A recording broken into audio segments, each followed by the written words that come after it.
Welcome to Martial Master武神主宰, episode 216.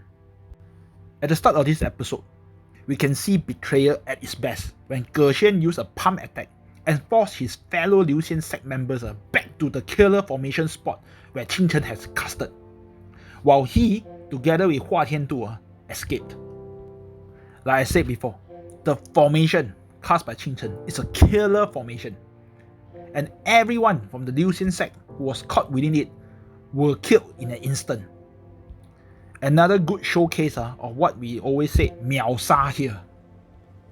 The only pity I had is that the Kun Yun who appeared in episode 173 as well as the other lady Hua Fei Wu who appeared in episode 174.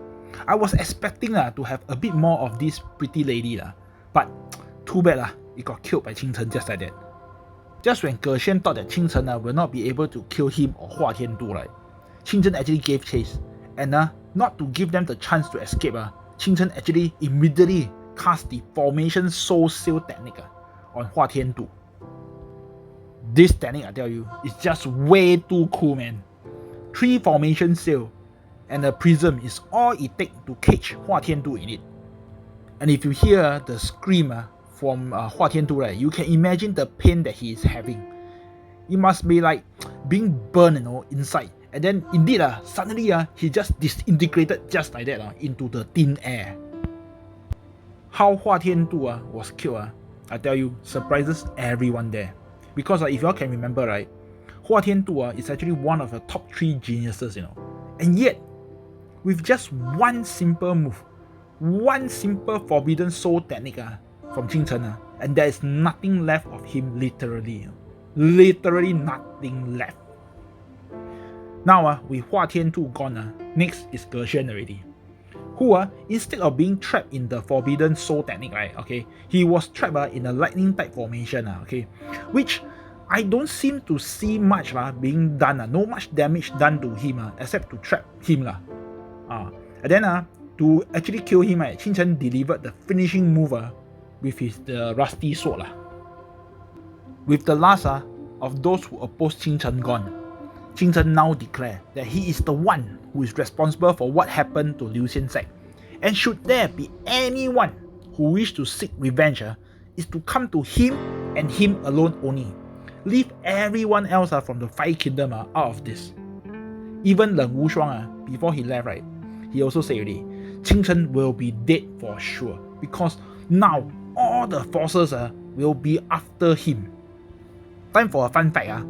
I think Ruo Hong, this animation studio, I have run out of character models, As you can see, almost everyone from Len Wushuang group has the same hair color, same hairstyle, and even same clothing. Okay you can say because they are all from the same sect, so must wear the same uniform. But until it's like almost like a clone, So many clones. It seems to me it's more like cutting down on budget, so they had to reuse the character models.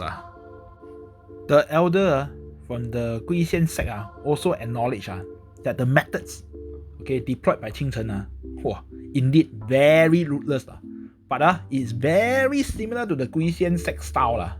Okay, Di Tianyi was also surprised that Hua Tiandu, being one of the top 3 geniuses, will actually die here and die like that.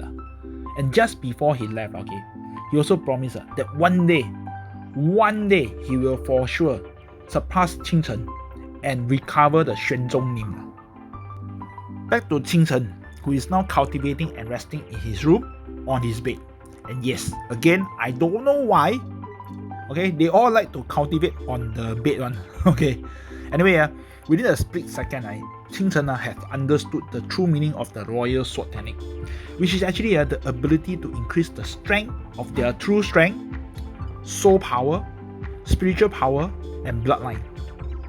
It seems that the royal sword technique not only being hard on the soul of the practitioner, you also require a treasured weapon which can carry soul power And it seems that only a level 7 and above Emperor weapon is able to print a soul imprint.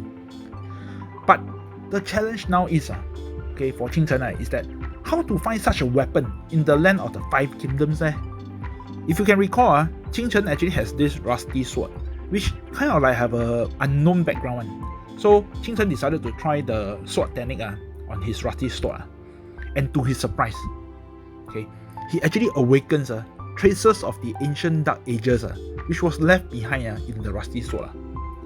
However, when he tried to review again these ancient traces, he was unable to do so. It is as though what he had just experienced was an illusion only. No, nothing is real. And this episode ends here. Okay, kind of weird to end it here but well, for a 7-minute Donghua, you can't expect much Okay, to know what or where will Qin Chen go, be sure to catch my next video. Until then, please stay safe and 再见.